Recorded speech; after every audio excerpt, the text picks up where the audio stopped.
like assassins, so let's ban out that Fanny. Franco bans come through again, targeting Venus's hero. Now that is also, I guess, well, not Venus's hero, but on the other side, Incendio, rather. Let's talk about the styles.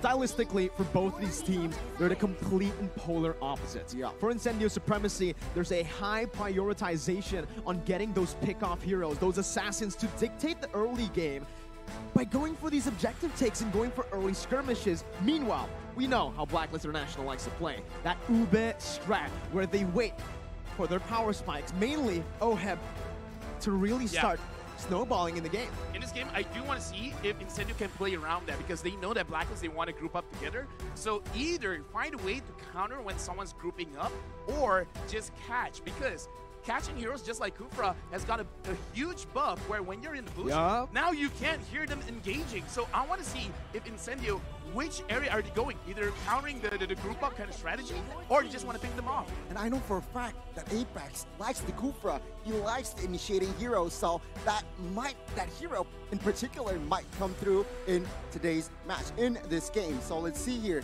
The last ban will be that Joy though, but what do you see here, Mirko? Last ban in the first phase. Any thoughts? For me, it's just all respect, right? This is what we've come to expect in the bans, especially considering the team's playstyles. Blacklist International, heavy prioritization on getting these crazy skirmish / pick-off heroes out of the way. And for Incendio, it's quite similar. That Farsa that we've all come to see and love from Haji, the 1-1 that's just heavily respected right now, and the Glue. The Glue that's currently pretty broken, man. It's very broken, but I kind of feel like this is just because they want to try to control Edward. But the thing is, Kaja is an amazing pick. So I kind of feel like Blacklist, they're just setting up their own draft by choking out Incendio in what they want to let go, like what do they want to go through, because Glue is a terror in the EXP lane, and you don't want to give any advantages to Edward, but they have to let go of the Kaja. So right now, looks like Blacklist, they have two ways to play the game. If they want to group up, they can, because Kaja, the first kill, it can lower the enemy damage. But if they do want, they can pick people off. So, wow, a very early Lunox pick. What do you feel about this, Gani? Lunox, a very strong mid to late game hero. So I guess Incendio, what they're trying to do is trying to find the good, solid early game to get more items for that Lunox. To add to that, they add another physical attack hero here in that Beatrix. So I like it. It's quite balanced, magical, and physical. So let's see the response from Blacklist. In that department, I'll have to agree. But looking at it now, they picked up both of their carries, which are now very susceptible to the counters coming in for Blacklist International. They opt to go for a carry and a Valentina. Two heroes that we've seen before from Blacklist. Both flexible. And that's the thing right now. Carry. Is it going to go to the gold lane or the jungle? Valentina, mid or jungle? Yeah, okay. Very, very interesting. So I want to say Incendio looks like they're securing their win conditions first, because they're highly prioritizing the damage dealers, right? Where usually you see the second pick being the one countering the draft, but right now Blacklist International, they're setting up a potential counter for whatever Incendio wants to put up, because Carry is amazing in this patch because of the changes of the corrosion side as well as the golden staff. And picking it up early, it kind of forces Incendio to not pick tanky heroes. You will not survive. You will not survive. I kind of feel like they take it away because, like you said, it can't go to the jungle, it can't go to the gold lane. So being a flex pick in the first 3 picks is a very huge play for Blacklist. Well, again, Incendio here. I feel like this Atlas pick is really bold, realizing that they have already Valentina on the opposition. So that Fatal Links could be stolen away. Let's see though. I feel like in the banning phase, Diggy ban should come through. Yes, straight away. Now, Blacklist, what are they going to target here? Are they going to target the XP or perhaps the jungler? Well, right now, it's exactly how LaFelt put it, right? They're already setting up their win condition, which is currently just team fight. They want to go for those team fights, and the Atlas provides a little bit more for that engage to really set up for the damage output being given out by both the Beatrix and the Lunox. Thing is, they banned out the Diggy, sure, but like you mentioned, that Valentina is going to cause some problems if Incendio Supremacy don't respect that. You can already see, again, the signature Estes pick being banned out by Incendio right now, as, hey, they want a team fight. They don't want to meet up against a sustainable hero in the Estes, but it's time for Blacklist International to go for their final ban. Still, right now you can see they're trying to nail the jungler down for Incendio Supremacy with the Hayabusa too. That's 3 jungle assassin bans. I think everyone knows here that TNZ likes to play the assassins, and that is also why Blacklist International, they opt for assassin bans twice in the second phase. Now though, Incendio taking their time in the first phase or the second phase, I personally feel they should pile more towards the XP. Lapu Lapu is available, but no, they opt for that Youth Song perhaps to catch that carry, you know, more easily.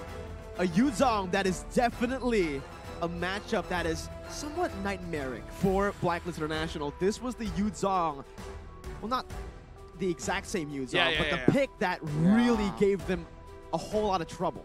Yeah, this Yu Zong pick is almost like forced, because looking at the meta right now, if you just let the marksman do whatever they want, then it's GG, man. Yep. It's a complete nightmare. So I love the Yu Zong pick, because even Blacklist International, they're kind of letting Incendio know we can't handle backline divers, because most probably this Kaja is going to be a roam Kaja, and you can only catch one.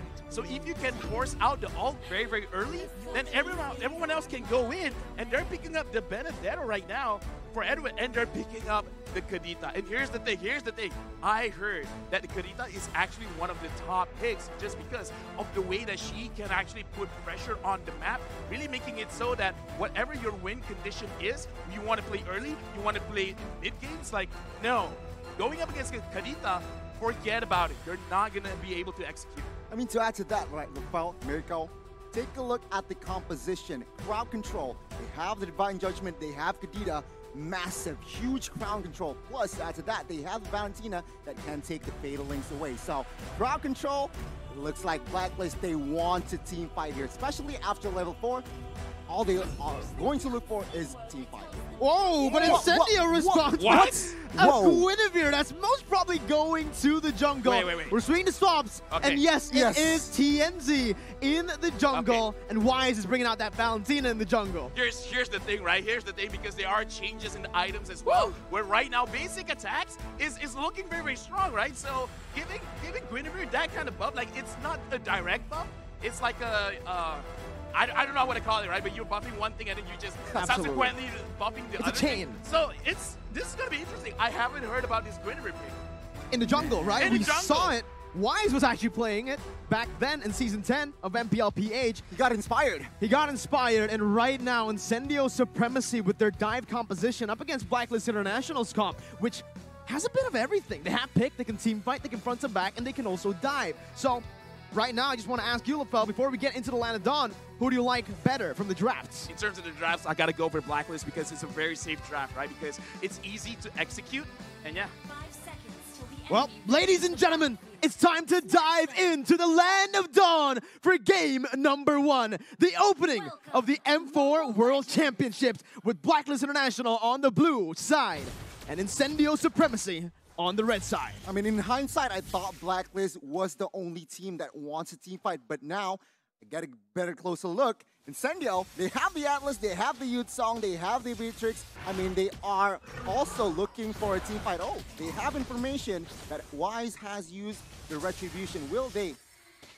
take advantage of that? Right now, actually looking at a game, I want to see which one will hit their power spike first and when is that going to be. Because in terms of level 4, in terms of timing, I want to see if they do want to get the level 2 turtle. And if Incendio wants to do that, they kind of have to put Apex to the EXP lane a little bit just to absorb like at least one wave so that you can get that level 4 on the Atlas quickly. TNZ getting the knock up already. Venus going to be taken low.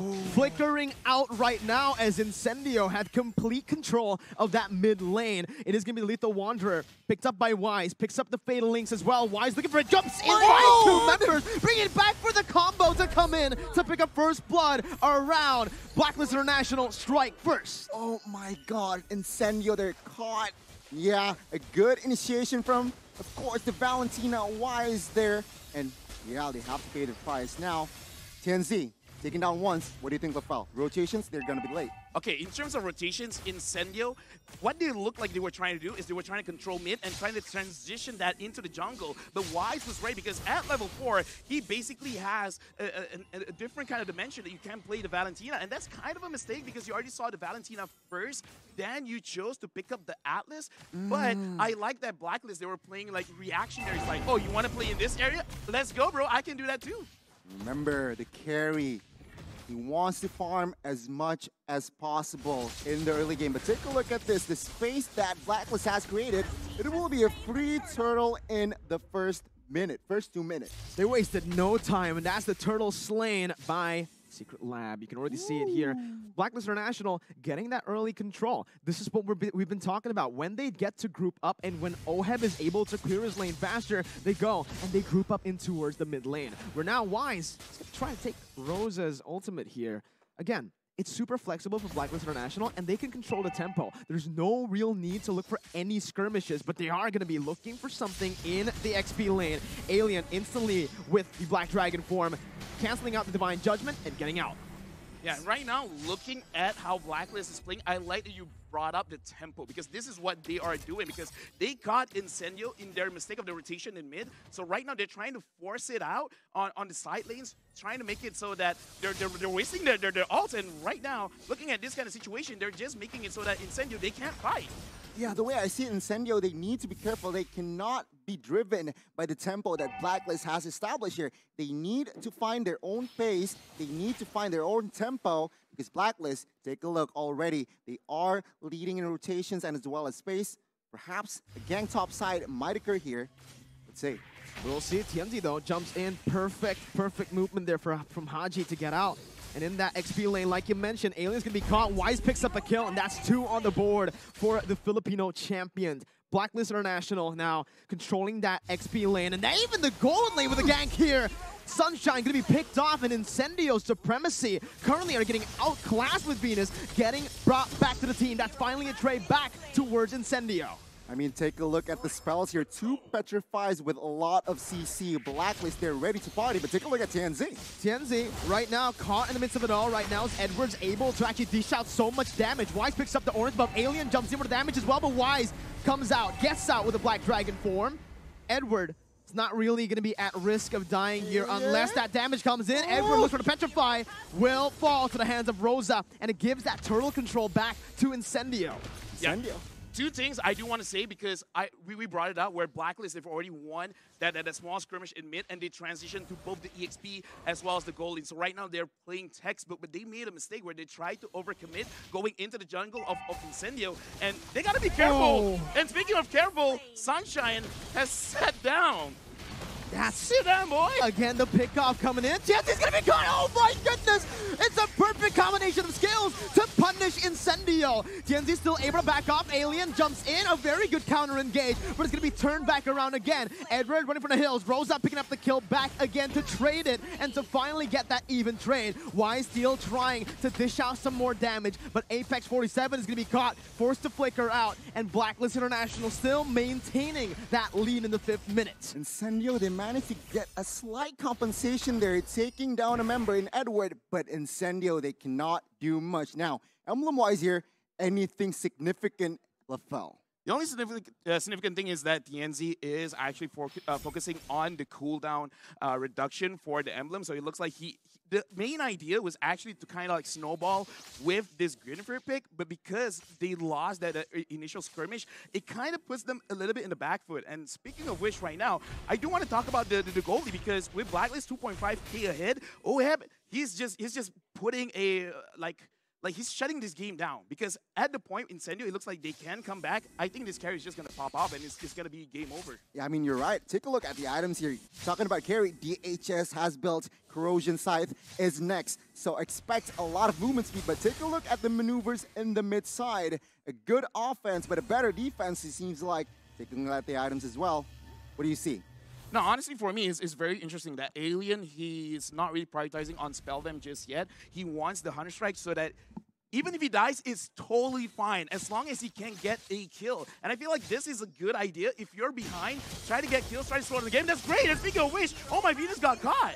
That's the pickup that Incendio wants to look for. They're looking for the skirmishes already, and Wise is forced to back up. We can already see the positioning coming in as Incendio tries to get the mid-control. Petrify with the final blow popped in by Edward. No real follow-up. He's going to jump in for Apex. Finds the Fatal Links onto 2 members. Edward running for the hills, getting fished out by the damage coming from Alien as Sunshine gets the damage on towards Haji. Oheb running for the hills. He's going to fall, and it's a 3-4-0 for Incendio Supremacy. Venus jumping in, looking for the Divine Judgment, but will not be able to find it. Incendio equalize with a massive team fight going in their favor.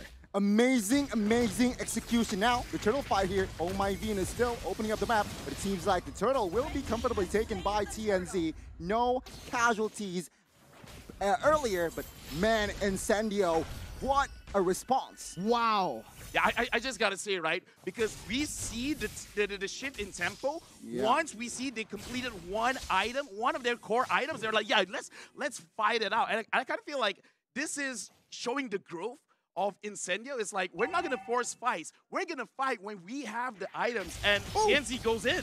What a read by TNZ. Just going full Chad mode there, jumping into the bush. But yeah, I like what you mentioned. They picked up the damage dealers first pick, right? Those were the 2 first picks for Incendio, and they know exactly how to play this composition.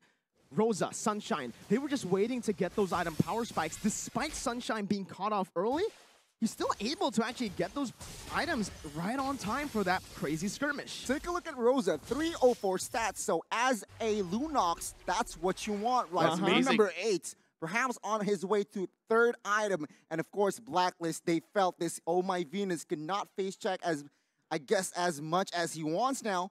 That Lunox is going to deal a lot of damage. Just one small point I want to bring up as well, where for Incendio, Sunshine over here, every single time there's a fight, he uses the Banished Rage. So it looks like it's an interesting way of playing the Beatrix, and it does show that they want to group up together and they want to play team fight. So they're kind of like challenging Blacklist, like, you want to Ube? Ube ahead. I'm going to drop bombs on your head. Ooh, I like that. Thank you. It rhymes, man. I love your rhymes. I try. Rapper LaFell, but man, again, I agree with you. There's so much CC, there's so much AoE damage coming in from Incendio that it kind of forces Blacklist International to split up in these fights. And guess what? That's not what they want to do. Blacklist International, with their signature Ube, they want to stick together. That's the thing. Looking at their composition right now, it feels like it isn't a full Ube comp. It's a composition right now that's a bit more flexible. And because of that, right now they are actually losing out in the board control in the 9th minute of the game. Take a look outside though. Alien, Black Dragon Forward popped here. 3-on-1. Not a good time there. Alien needs to go down 5v4. Perhaps now, with the space and man advantage, Blacklist might get this free Lord. Yeah, Blacklist right now, they're playing their own macro play. They're splitting up the map. They're trying to move like a 2-3 or a 1-4, trying to catch someone off guard and make it so that Incendio, you have a choice. Pick your poison right now. And speaking of which, TNZ is there in the middle, but so far it looks like not a big engage from Blacklist. You gotta understand, Blacklist International, sure, they have a man advantage, but what did they use? Resource-wise, they used 3 ultimates to pick off Alien, and right now, it's gonna be Blacklist International still going in for the Lord. It's taken to a quarter of its health. Apex 47 trying to open up the map, jumps in with the Fatal Links, jumps on it, gets the damage done with a Violent Requiem to follow it up. Haji's gonna be taken low. Rosa jumps in. That's a double kill for Oheb, but Edward's caught in the midst. Rosa backing up. Incendio Supremacy have lost the fight. It's a 2-0, but practically a 3-0 if you count in the Lord for Blacklist. Blacklist knowing what they are doing, what they are best here towards the late game. They won the team fight. They got the Lord as well, and Incendio is back. Going back to the drawing boards. Now, they have to defend the Felt. What do you see? Honestly, it was quite unfortunate because that was a very good setup by Apex 47, but it looks like Apex as well as TNZ, they weren't on the same page, because if he actually knocks them up and gets that chain CC, it would have been great. Let's look at the instant replay to see a great engage by Apex, but look at where TNZ lands. He did not hit the other 2 members, and because of that, they could not chain the CC. They couldn't actually put out the damage that they wanted to put out. So it's a small mistake, but at 11 minutes, it is a big mistake. Big shout out to Oheb, man. He just read Apex 47 like an open book. He moved back right on time, and to add on to that, even if he got caught, still had that Purify. Yeah, I mean, he did not use that Purify, but now, with the offense here, Blacklist will take all the tier 2s munching on the mid and will surely take the top side as well. The question is, how many base turrets will fall here? That's a big question right now, as we are going to see Apex 47 already opening up the map once again. Venus jumping in with a flicker, not able to find Alien. It's still Incendio, actually micromanaging the waves really, really well. No base turrets gone, to answer your question. Yeah, right now I kind of feel like Incendio, they have no choice but to kind of be a little bit patient, because right now I kind of feel like Rosa as well as Sunshine, they have enough damage. They just need a proper setup. And in terms of proper setup, you shouted out Oheb. If they can catch him, that's great. But it's easier said than done. But oh my Venus, it's all for them. That's all the damage popped in, and the backline's completely going to be obstructed here by Blacklist International. Oheb free hitting his Alien's going to be bursted down. Oh my God! Rosa getting caught in the fatal what? Nexus. Tenzi's the What? only man left standing. Blacklist International, they take no prisoners. They take Incendio Supremacy out with a wipeout, 5 for 2, and they look for the base to end the opener for the M4 World Championship, topping their group for now. Blacklist International strikes first. 12 minutes is all they took to take the game. One mistake, they went all in towards Venus. That's not a good resource to put in, LaFell. Yeah, but anyway, congratulations to our defending champions winning the very first game of M4 here in Jakarta. And it really shows, like, even though, yeah, they won, but I gotta say, man, Incendio, that was a very good showing. Very good showing. It's just like one or two mistakes. It was impressive. It's just like one or two mistakes. And that kind of shows as well, going up against world champion teams, one or two mistakes is enough for you to lose the game. Shows how competitive the M4 World Championships is right now. As it stands, Blacklist, if you look at the game time, not too impressive. It was 12 minutes. Impressive for Blacklist, not too impressive for Incendio. But if you watch the game, those skirmishes that they were able to force on Blacklist, I agree with you, LaFell, it was very impressive. But still, Blacklist with that experience, man, they came through and they knew exactly what to do. No panic, complete calmness from them, and composure. I mean, props still to Incendio. I feel like they put up a good fight and they managed to stay proactive. They managed to look always, even though they are behind, but they managed to find somehow compensation. They want to fight back. But towards the end, it was unfortunate. They targeted to the roamer of Venus all resources. Exactly. And at the end of the day, Blacklist will take advantage on that. And there you go. First game, 12 minutes without the Lord, mind you. I think, again, I can go back to my point, right?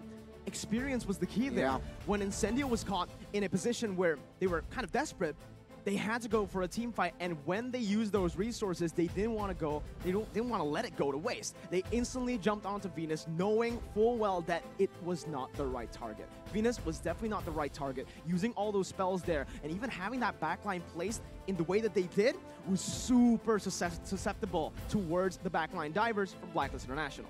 Well, right now, my name is Phil. I'm the analyst. And I actually got a few points I want to talk about, because when we dissect the game, we got to look at the draft and we got to look at the gameplay, because I kind of feel like in this particular game, it is very important, because Incendio, the way that they did it in terms of the draft is it requires a lot of things to align properly for them to really execute their strategy. Because for them to get their proper win condition, ABC needs to happen. If any of those letters did not happen, it really doesn't help their case. We're going to look at itemization as well as the hero picks for both teams, where Marco, you even asked me, and I said Blacklist, they have a safer draft when compared to Incendio, because again, the way that they want to play, they want to win in the mid lane, transition the mid lane win going into the jungle of Blacklist International, and Blacklist stopped that, and that kind of stopped them in their tracks, because looking at the heroes of here, for Incendio, it was very, very clear their win condition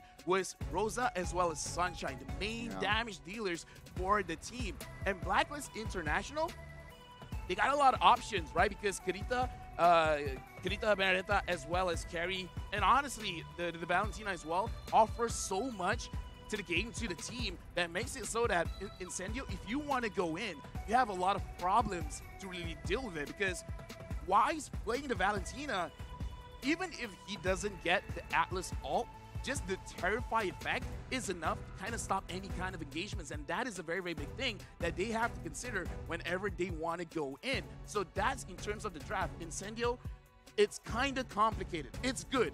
I like it, but it's kind of complicated. I mean, you're right, LaFell. Agreed. And remember, in the second phase, it was Incendio who banned out Diggy. But take a look at Blacklist. Okay, Incendio, you banned out Diggy. Let me pull up the heroes that can have a lot of CC and 2 Petrifies on the board as well. That just creates, and of course, asking for a team fight. Well, you know, back again to your point, LaFell.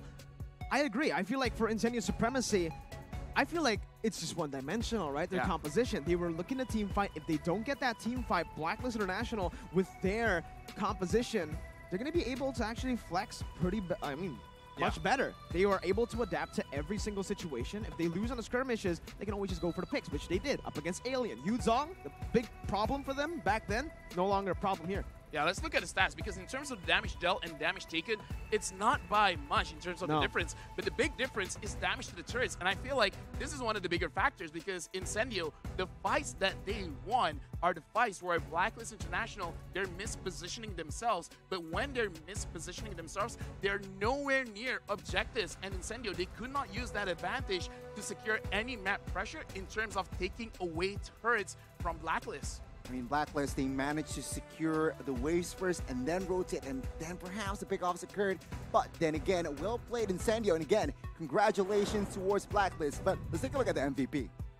It's got to be Wise, man. Because here's the thing. If you have just one hero that completely counters whatever the opponent wants to do, you guys want to engage? I'm going to make you scared. I'm going to terrify you. My team wants to engage? Let me borrow your ult so that I can start things off for my team. Just one hero, Wise could do it all. Yeah, even despite all the nerfs towards this hero, the Valentina remains... Nerfs? Yeah, what nerf? What nerfs? That's basically Valentina's reaction. What nerf? I can still steal everyone's ultimate. I can still change the course of the game with just one ultimate if you have a game-changing ult. And they saw just the Lunox was... That Lunox was the right answer already, right? The Lunox provided the Valentina with a solid ultimate, good damage. I mean, come on, man. Picking up the Atlas there. Oh, you mentioned it. You set it up, Gani. The Valentina was going to have a lot to play with, especially considering the Diggy was banned. Exactly. I mean, take a look at the KP as well. 69%. And of course, Nice. the item builds. Nice. Exactly. Like it.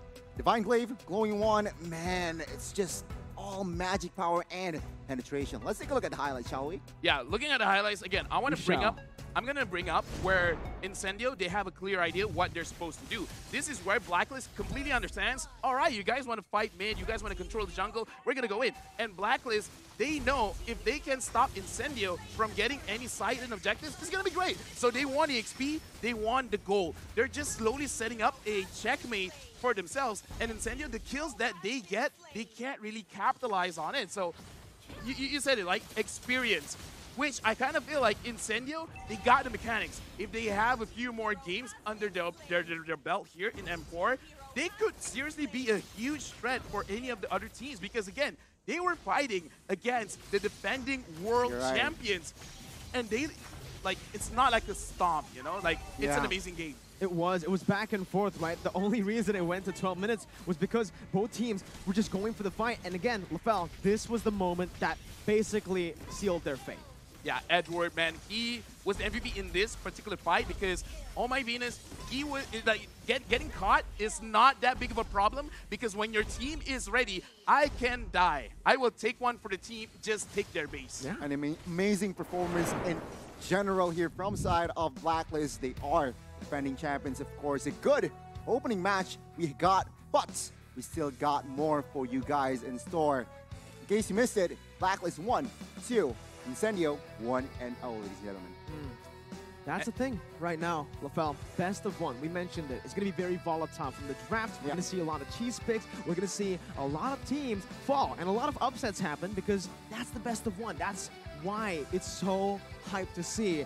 Luckily, no elimination for every single team. There's no elimination, but obviously, as a team participating in the M4 World Championship, you want to secure the upper bracket slot. For me, if all the games are played like this, I will love it. Because as an analyst for the group stage, like you say, because there is no elimination, I want the teams to play without fearing, like, oh, where we're showing off too much, we might get eliminated. Stop it, right? If you have cheese picks, just pick it up. Honestly, even if you do lose some games, information is more powerful than the result, right? So it's all about setting yourself up because we got to remember, right? During M3, in the knockout stage, Blacklist started at the upper bracket. They lost, but after that, they don't lose again.